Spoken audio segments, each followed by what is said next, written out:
dear students, we are on the part 2 video of the chapter tissue, and in the last video we covered the topic introduction to the plant tissue and the meristematic tissue, and in this video we will be covering the permanent tissues. Alright, now when we talk about permanent tissues, what are they? Okay, the name itself suggests that they are permanent. That means they will not be able to divert from what they are, isn't it? That means you see meristematic tissue, they have a ability to change into the permanent tissue. I said you in the last class also, right? The permanent tissues are made from the meristematic tissues, okay? But those permanent tissue will no more be able to change itself to other tissue now. Between meristematic tissue and the permanent tissue, what has happened there so that those cell has turned into permanent? Okay, this is for example a meristematic tissue and this is for example a permanent tissue. In between my two hands of mine there is a gap, okay, and that what is that gap? Okay, and that gap is differentiation. This is meristematic, it undergoes differentiation and it forms permanent. Okay, and the process of differentiation, what is the differentiation? The differentiation is the changes, okay, that the cell undergoes in order to turn into permanent cell. That means differentiation is the process that the cell undergo, okay, in order to have specific shape, size and function. Alright, now let us see what changes happens in the permanent tissue. The cell of this tissue have large central vacuoles, okay. That means the permanent tissues, they have a large central vacuoles, okay, whereas the meristematic tissue we saw there was no vacuoles, right? And now come to the next part, they play a major role in photosynthesis, storage, support and protection, okay. But the meristematic tissue we saw, they were playing role only in the growth, right, only in the differentiation. But you see the permanent tissue, they have a whole new role, that is they help in the performing of photosynthesis, they help in the storage, okay, they help to provide the support and they also provide protection, okay. Now how photosynthesis is the permanent tissues, okay, the sum of the cell in the permanent tissue, they contain a pigment known as chlorophyll, okay. And where is the chlorophyll present? It is present in the chloroplast, right? That means they contain a plastids. And then storage, okay, we studied about they have a large vacuoles, that means they will obviously have a storage function.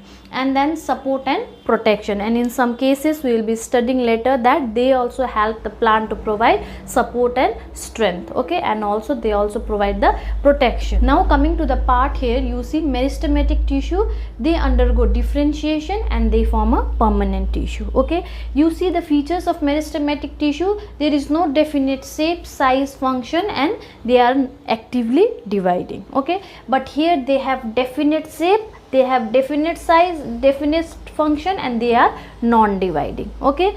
And now coming to the permanent tissue as a whole, okay, you see the permanent tissue are of two types, that is complex tissue and the simple tissue, okay. Simple tissue are made up of only one type of specialized cell, alright. That means you see the cell which is making a simple tissues, okay, they have only one combination of cell, okay, but those cell are also specialized, they will no more be dividing, but the combination is only of one type, okay. But in the complex tissue we have the combination of different type of cell, okay. Like for if this is a simple tissue, okay, all the cell made up, the cell making up the simple tissue are made up of same type of cell, you see all are black colored, okay. And if this is a complex tissue, then you see what is the changes happening out here is these two are black, okay, these two are red and these two is this type, okay. There are different combination of specialized cell in complex tissue, whereas the combination of specialized cell in the simple tissue is of only one type, okay. That is the main difference. There are three type of simple tissue, those are parenchyma, collenchyma and sclerenchyma, okay. Before studying about parenchyma and then we will be moving forward with collenchyma and sclerenchyma, alright. So let us see what are parenchyma cells. You see parenchyma are present in the stem, root fruit and leaves. Okay, parenchyma tissues are present everywhere, that is every part of the plant, right? And you see they have a thin cell wall, that means the cell wall which are making them, which are they made up of, are thin. Okay, it is not thick. Okay, now they can be round or elongated in shape. For this is a parenchyma tissue, all the cell are round here. Okay, and next one all are elongated here. Okay, it can be round or elongated. And now there are intercellular spaces present. Okay, in the meristematic tissue when we studied, they were there intercellular spaces? No, there were no intercellular spaces between them, right? But they have intercellular spaces. Intercellular spaces are the spaces between the cells. All right, and you see here the function, their function is the food storage. Okay, since they have a central large vacuole, okay, it is obvious that they will store food. Okay, and another thing is there are two types of parenchyma again, that is chlorenchyma and arenchyma. Okay, chlorenchyma, you see chlorine means like it is sounding like chlorophyll, right? That means the parenchyma cell which have a chlorophyll inside them are known as chlorenchyma, and the parenchyma cell, okay, which have more intercellular spaces between them are known as arenchyma. Okay, see parenchyma, they have intercellular spaces, but arenchyma have very large intercellular spaces. All right, if we see by a diagram, you see one cell here, here, so large intercellular space is there, isn't it? That means this is a arenchyma type of parenchyma. Now what does these intercellular spaces help the parenchyma cell in? They provide buoyancy. Okay, with the help of this buoyant force, what happens? They will be easily floating in the water. Okay, you see lotus, you see water lily and all, they float in water, isn't it? Why? They have weight, but how can they float in water? Because they have extra intercellular spaces between them, because of which there is a cavity for the air particles to remain there. Alright, that is why they float in water. I hope this part is clear to you students. If you have any problem in this particular topic, then you can please comment me on the comment section below. Alright, and we will be studying about collenchyma and sclerenchyma after this. Coming to collenchyma, okay, collenchyma are present in the leaf stack and in the stem in dicots. Alright, I'll be showing you the leaf stack.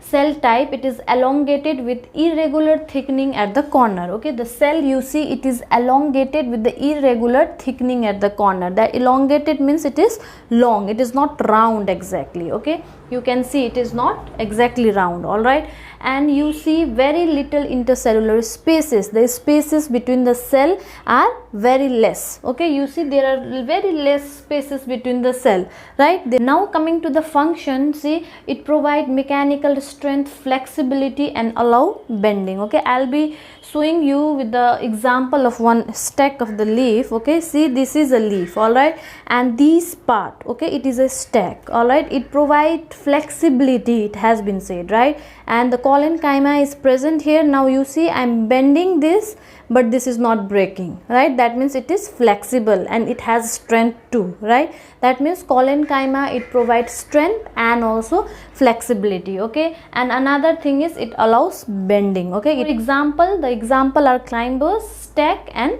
tendrils. All right, what are stack? This is the stack. Climbers, we know, we have studied in the pumpkin and all, right? And the tendrils, the climber, they climb with the help of tendrils, right? Sclerenchyma, it is present in the veins of the leaf, covering of the nuts and round the vascular bundles in the stem. Present in the veins of the leaf, okay, and it is also present in the outer covering of the nuts. Okay, walnuts you have taken, right? That the covering of the walnuts also contains sclerenchyma, and also it is also present around the vascular bundles. Okay, what are vascular bundles? They are xylem and phloem. That means the sclerenchyma, they are present around xylem and phloem also. Okay, and you see here cell type, the cell are dead. Okay, keep this thing in your mind that the cell are dead. Okay, in parenchyma and collenchyma, the cell are live, but in sclerenchyma the cell are dead. Okay, and the cell wall contain lignin. That means you see the cell wall out here, okay, they are red in color, right? These are lignin. Okay, lignin are a complex polymer, okay, which provide the strength